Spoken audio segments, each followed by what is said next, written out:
আম্মাজান খাদিজাতুল কুবরা রাদিয়াল্লাহু তাআলা আনহা বলেন, কাজটা দেওয়া যায় না, মানায় না। এই কথা বলতে আবু তালিব বলেন, আমার বাতিজা কেমন করে বকরি রাখালি করবে, হয় না সেটা। একটু চলে গেলেন, কিন্তু আল্লাহর নবীর মন মানে না। নবী বলতেছেন, চাচা কোন কাজকে ছোট করে দেখা ঠিক না। ও চাচা, হোক সেটা ছাগলের রাখাল, কিন্তু আমি ছাগল রাখালি করতে ইচ্ছুক। আবু তালিব বলতেছে, বাতিজা তুমি কোন বংশের মানুষ একটু বুঝুনি। আল্লাহর নবী বলেন, চাচা আপনি বংশ এখানে টানবেন না, কারণ কাজটা কোনো কাজকে কাজ হিসাবে মেনে নিতে হবে। সেটা আমার দায়িত্ব, ছোট না বড় সেটা বড় কথা নয়। কাজ তো কাজ, কর্ম তো কর্ম।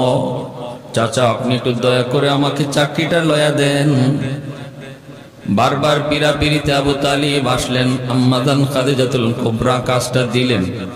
খাদিজা নিজেও বলতেছেন, যুবক একটু চিন্তা করো, কারণ আমার নবীর বয়স তখন 25-এর কাছাকাছি, আর আম্মাজান খাদিজাতুল কুবরার বয়স তখন 40-এর কাছাকাছি। যখন সুবহানাল্লাহ, বয়সটা কত তফাৎ। এজন্য নবীকে যুবক কই রাখতেছেন। একটু চিন্তা করে দেখো, নবী তখনও বলেন, না না আমি কোনো কামকে ছোট করে দেখি না। কাজ তো কাজ, কর্ম তো কর্ম। যদি সেটা হালাল হয় এর মূল্য অনেক বেশি, কর্ম যদি হালাল হয় এর দাম অনেক বেশি। কারণ এই কর্ম আমার ইবাদতে শামিল, এই কর্ম আমাকে জান্নাতে নিয়ে যাবে। আর কর্ম যদি হারাম হয়, কোটি টাকাও যদি কামায়, কোনো দাম নাই, দাম নাই। কারণ এই কর্ম তারে জাহান্নামে নিয়ে যাবে, ঠিক না? কোটি টাকাও যদি হয় তবু দাম নাই, কারণ এই কাজ, এই কর্ম, এই ডিউটি তারে জাহান্নামে নিয়ে যাবে। আম্মাজান খাদিজাতুল কুবরা ডিউটিটা দিয়ে দিলেন, বলে ঠিক আছে কয়েকদিনের জন্য করো। নবী বকরি রাখালি করেন।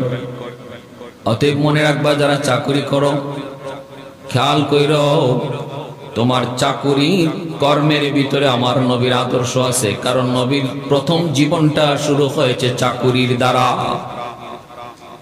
চাকুরির ক্ষেত্রে একজন মালিকের যে ডিউটিটা তোমার কাছে আমানত, আমার কাছে ডিউটিটা আমানত, মালিকের পক্ষ থেকে আমার বস্তুটা আমানত, মালিকের কাছ থেকে আমার ওই ডিউটিটা আমানত। অতএব সাবধান, সাবধান, তার দেওয়া ডিউটিতে যেন খেয়ানত না হয়।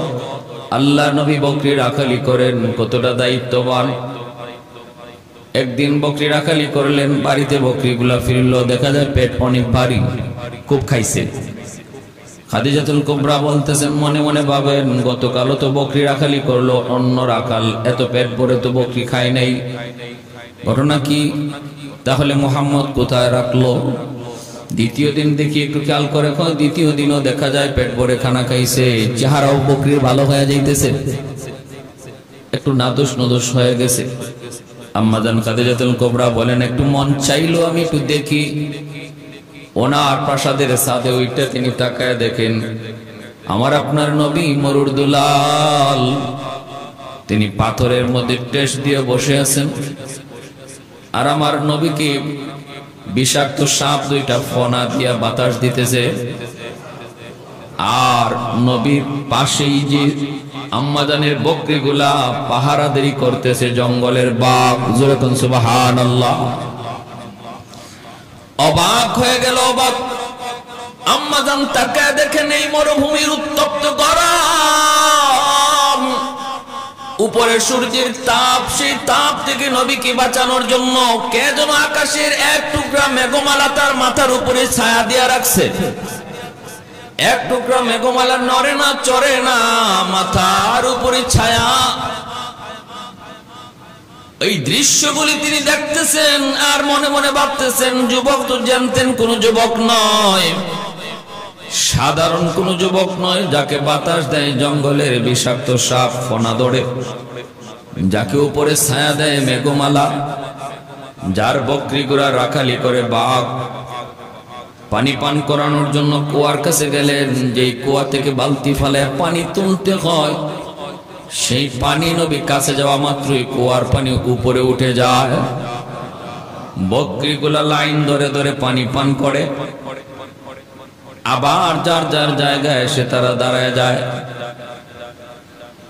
আম্মাজান তাকে দেখেন, বকরি এতদিন এত ভালো হইল কোত্থেকে?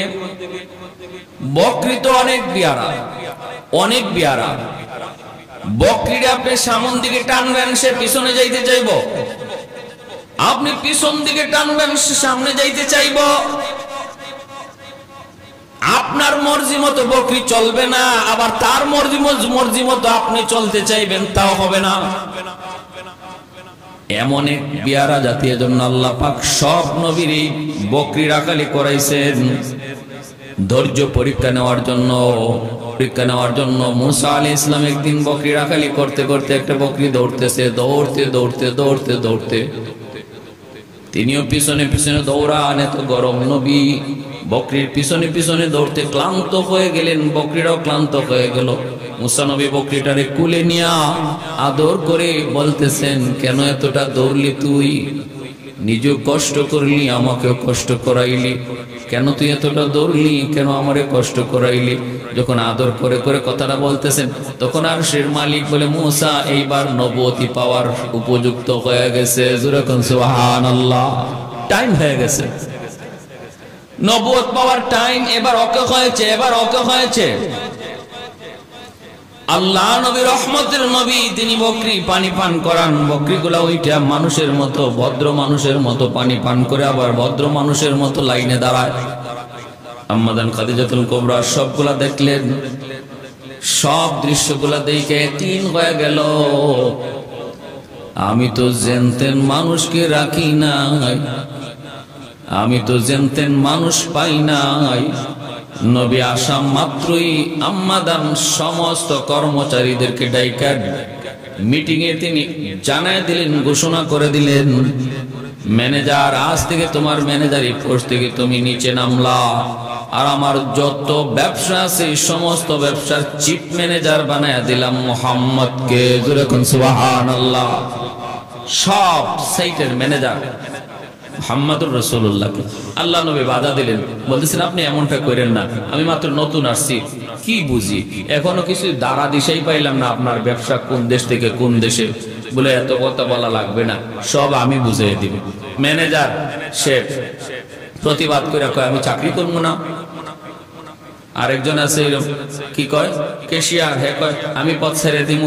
মানে দুদিন হইছে না, উনি আসছে, খালি বকরি রাখালি শুরু করছে, আপনি ম্যানেজার বানাই দিছেন। উনি বলতেছে, তোমরা কে চাকরি করবা না করবা সেটা পরের বিষয়, সেটা আমার দেখার বিষয় না। যদি চাকরি করতে না চাও, যার যার রাস্তা মাপো। তিনজন বিদায়। আর এদিকে আল্লাহ নবীর আম্মাদান বলতেছেন যে আপনাকে 90 দিনের জন্য আমি পাঠাবো শাম ব্যবসার জন্য। আল্লাহ নবীকে 90 দিনের জন্য ব্যবসায় পাঠিয়ে দিলেন শামে। আর এইদিকে আমি দেখতেছি ওরা কি করে না করে, আপনি শাম চলে যান। নবীকে শাম পাঠিয়ে দিলেন। আর একজন গুপ্তচর সিআইডি নবীর সাথে দিয়ে দিলেন যে তুমি শুধু খেয়াল রাখবা। সিআইডি বলে, আমি খেয়াল রাখবো কি যে মালটা চুরি করে কিনা? তো দূর বোকা, তুই খালি দেখবি রাস্তায় কি ঘটে, কারণ আমি যা দেখছি অল্প টাইমে, আর তুই তো অনেক টাইম পাইবে। তুই যে আরো কত কিছু দেখবি, খালি নোট করবি, তুই খালি নোট করবি, বোকা। তো সিআইডি হ্যাঁ তো চলছে, হ্যাঁ দেখে হাই হাই। যখন পাহাড়ের কাছে গেলাম, দেখি পাহাড় থেকে সালামের আওয়াজ আসতেছে। সুবহানাল্লাহ, গাছ গাছালি থেকে সালামের আওয়াজ। গাছের পাতাগুলি তাকে উপরের দিকে। নবী যখনই গাছের কাছে যায়, পাতাগুলি নুয়ে যায়। সুবহানাল্লাহ, নুয়ে যায়। আর ওই মাইসারা সব সে এইগুলা লিখতেছে, ওই যে গুপ্তচর সিআইডি সে এইগুলা লিখতেছে। শাম 90 দিন থাকার পর ব্যবসায় প্রচুর লাভ। এই যদি তুমি ব্যবসায়ী হও তাহলে একটু খেয়াল রাখো, ব্যবসার মালামাল গুলা তোমার মালিকের পক্ষ থেকে খেয়ানত করা যাবে না।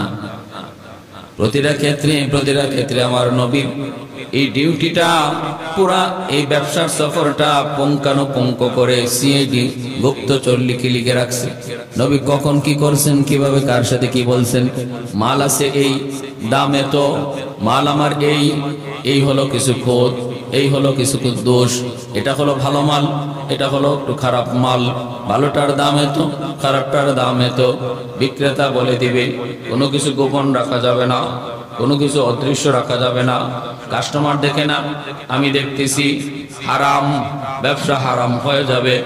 বিক্রেতা যা দেখে কাস্টমারকেও তা দেখায় দেওয়া, এটা হলো হালাল ব্যবসা। হালাল ব্যবসা শুধু তোমার দুনিয়াতে কামাই করার জন্য নয়, হালাল ব্যবসা হবে তোমার জান্নাতে যাওয়ার পথ। যেরকম সুবহানাল্লাহ, ইবাদত।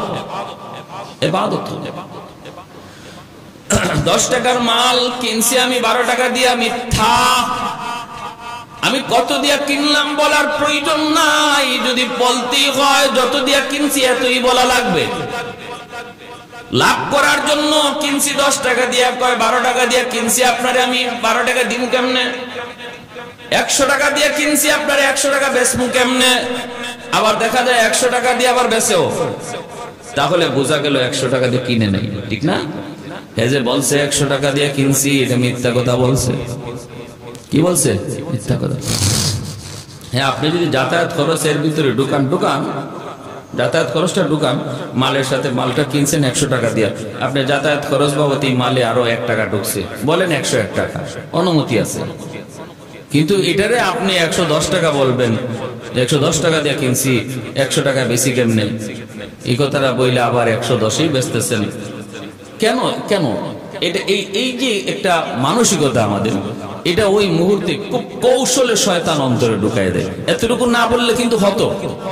আমি যদি নিয়ত করি যে আমি এটা বলবো না, ভাই আমার বলার প্রয়োজন নয়, আমার মালটা 150 টাকা হলে আমি বিক্রি করবো, এর নিচে পারবো না, বা 120 টাকা বা 130 টাকা হলে বেচবো, নাইলে হয় না, আমার পোষায় না। কেন, কি প্রয়োজনটা আমার এটা বলার যে এত দাম দিয়ে কিনছি? আসলে কিন্তু কাস্টমাররাও জিগায় না যে আপনি কত দিয়ে কিনছেন, কেউ কিন্তু এই কথাটা জিগায় না। দোকানদার ইচ্ছা করেই বলতেছে, এই মিথ্যা কথাটা বলতেছে দামটা বাড়ায় বিক্রি করার জন্য।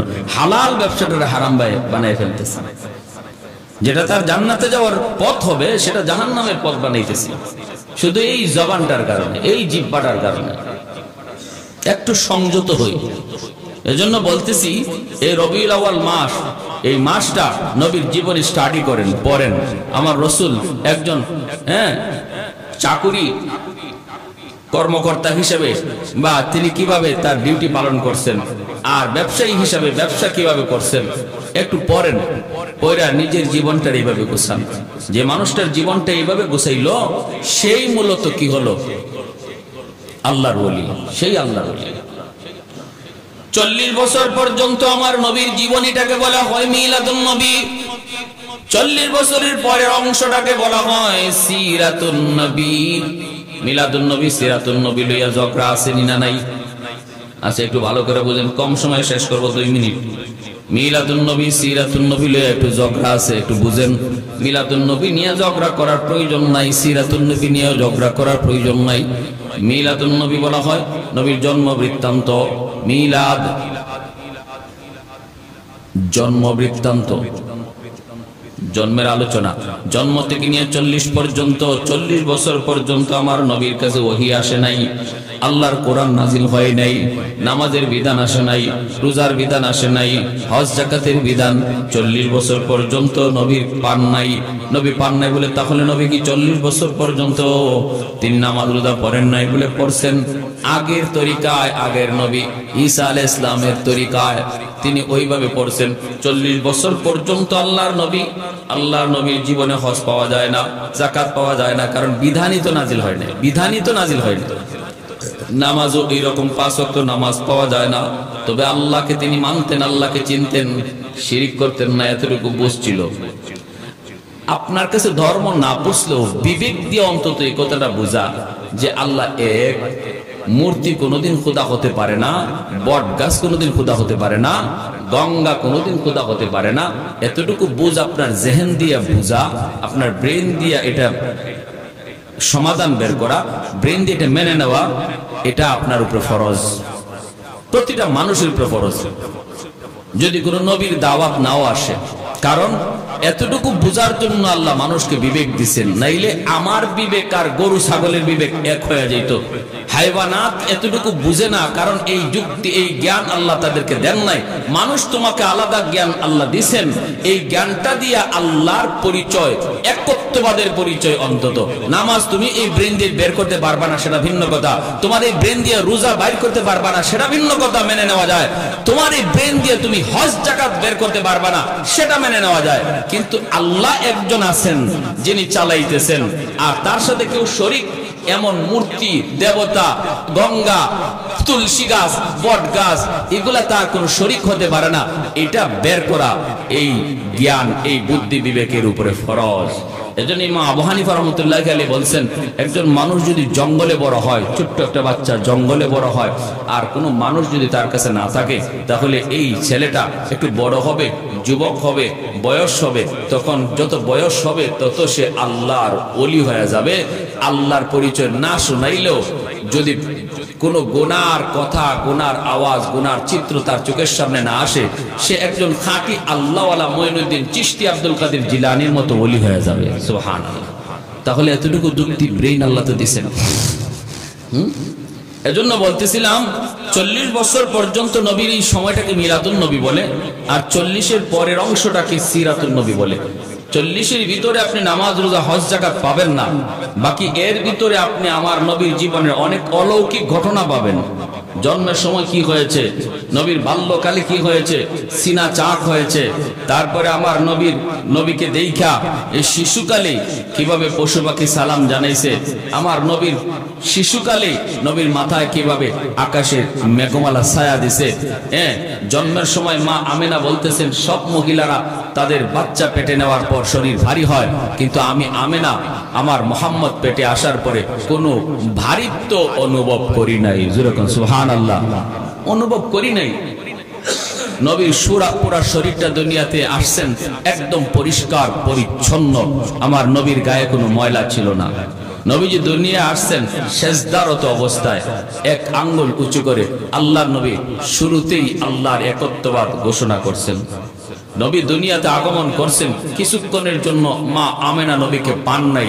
এইটুকু সময় জিবরাইল আমিন তামাম দুনিয়া সফর করে কুল কায়নাতকে রহমতের নবী পরিচয় দেখায় দিয়েছেন।